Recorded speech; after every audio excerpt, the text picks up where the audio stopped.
guys, welcome back to Confessions with Cassidy. I, of course, am Cassidy, and I'm so excited for this video because I'm going to be talking about how to handle rejection as a performer.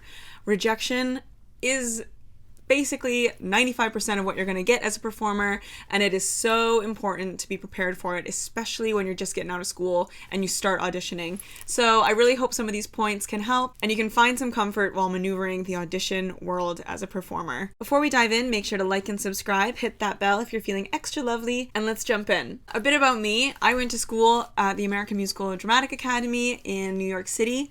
It was really fun, I learned a lot, and it was a short but sweet time. And the biggest thing that I really didn't learn there was rejection. I was really good at school. I was very confident. I felt very successful the entire time that I was in school. So then the minute I went into the actual audition world in New York City, I was not prepared. I was expecting to book my first job and I 100% did not. So these are basically some tips and tricks I wish I would have known as a graduating musical theater student about to enter the performing arts audition scene. So my first point would be expect the no. You are going to receive so many no's. It is very rare that you book your first job, and if you do, fuck yeah. I am so proud of you. You are amazing. Wonderful job. But for a lot of people, that's not going to be the case. And it's just so important to remember there are so many things that are happening behind the scenes that will never touch you. From my experience, if you're walking in that door and you don't make it through the first round, it is nothing about your talent. It is nothing about anything except you do not fit the look that they are expecting for the role. And that's totally okay. Half the time, they already know what they want before you even walk through the door. If you're a 6-foot-tall blonde, maybe they're looking for a 5'3" brunette. And you can't take that to heart. It wasn't anything to do with your talent. You just don't fit the aesthetic that they are going for with that specific production. For example, I went to a call for Royal and I waited in line. I was so excited for it. I sang literally maybe 8 bars. They told me to leave. Thank you. I was like, okay. My friend went in next. They ended the audition because he booked the job. They were looking for a male cover and he literally flew out the next day. So that had nothing to do with me or the talent that I brought into the room. They were not looking for a woman. They just had to hold an open call. So make sure to always have that boundary that you set with yourself to know that this is not personal. Nothing, especially in open calls, is ever going to be personal unless you've made a really bad impression somewhere along the line with the casting director, which if you're just graduating school is very unlikely. That leads into my second point, which is to always have your audition book. This saved me and really is the reason why I booked the job that I've now worked at for the past 6 years.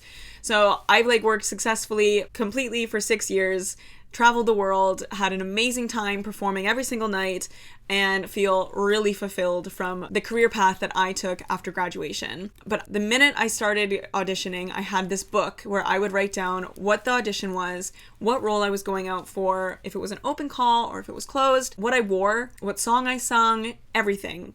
What shoes I wore, if I got asked to dance, if I was cut from the first round, because I started to really see where I was excelling and where I wasn't. So at the time, I was 18, but I looked 25, but I didn't really have the vocal stamina for a 25, 30-year-old role. So I knew theater wasn't working out. It's not where I was. I didn't fit the aesthetic for the roles that I should be going for as an 18-year-old. And I didn't have the vocal chops or strength to do a 30-year-old role yet. Now I do. So I started doing a lot of cruise ship auditions because I loved pop rock music. I loved the idea of being able to perform different shows and being able to travel. So when I was looking on Playbill and everything, I really started looking for the cruise ship auditions. And also in my book, I started noticing that the furthest I was getting was in the cruise ship calls. So maybe for one of them, it was for a dancer-singer track, and I wasn't a good enough all-around dancer. But then I got a different call to be just one of the singers.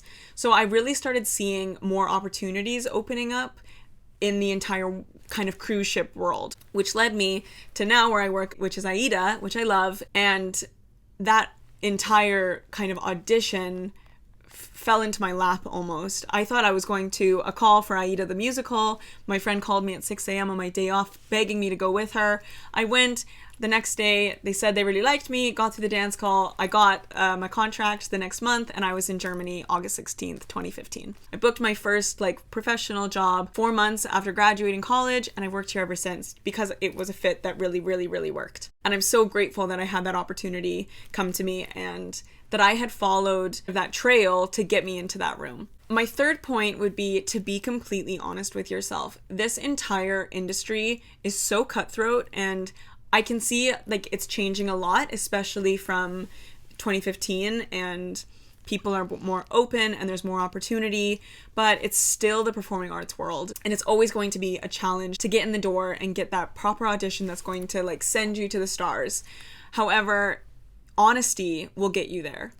What is working, what isn't working. If you love the song that you're auditioning with and it's in your book, you sing it every time, and you're not booking anything, it's not the right song for you. It's time to switch it up, mama. Get something new. Start going to more auditions and try out new material. Bring 5 different songs. Try each of them out for the week. See which one you got into the next round. Next week, take that song. Really start playing around with everything and seeing what's working and what isn't working. Also with outfits. What is your color? Make it your signature color. If it's blue, every time you walk into that room, have something blue on you, because eventually they're going to start recognizing you, and they're going to start being like, oh, right, her, because you're always presenting yourself in the way that you want them to see you. And if that's also being in rehearsal blacks and you have an amazing pump and you feel so sexy and so in charge of yourself, I always wore blacks in audition. I had the same top every single time, and the same high-waisted black jeans, a gorgeous pair of heels, and a leather jacket. Kind of like this. Funny enough, that's funny. And I always got complimented on the way I walked in the room. So I knew that look was working for me, because when I graduated, they told me to wear a dress, and I wore this red dress, and I looked like every other person in that room.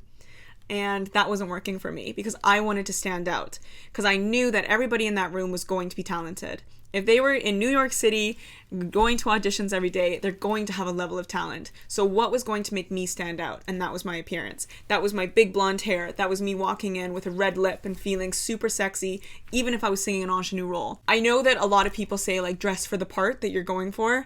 In my opinion, I disagree with that. I think until you're in that final round where you're going for, say, Glinda, you're not Glinda yet. So why are you trying to present yourself as Glinda? Because maybe they're going to see you and be like, her voice is Glinda, but I really like her and I want to see her for Rock of Ages, for example. Why would you limit yourself to this ingenue part when that maybe isn't who you are as Cassidy, for example? I know that I can sing the role. I know that that's not my personal aesthetic, so I want to walk into the room feeling confident, sexy, and absolutely sure of myself. And I will not be walking in that room, any of those things, if I'm dressed up as a wish Glinda. It's not going to happen. So don't dress for the part. Dress as authentically you until it's you and the part. Until they're putting you into this idea that you could be the character, be yourself. That is one of the most important things for me, and it's those auditions I always got the furthest with when I was just genuinely me. That leads me to my final point, which is keep going. Expect no's. Crave no's, because they're a learning experience. The no's is what taught me how I got my yes, and that is so important and kind of hard to understand when you're 18, 19, 20, graduating school, and you're feeling excited and doe-eyed, and you don't know who you are yet, so you don't know how to audition.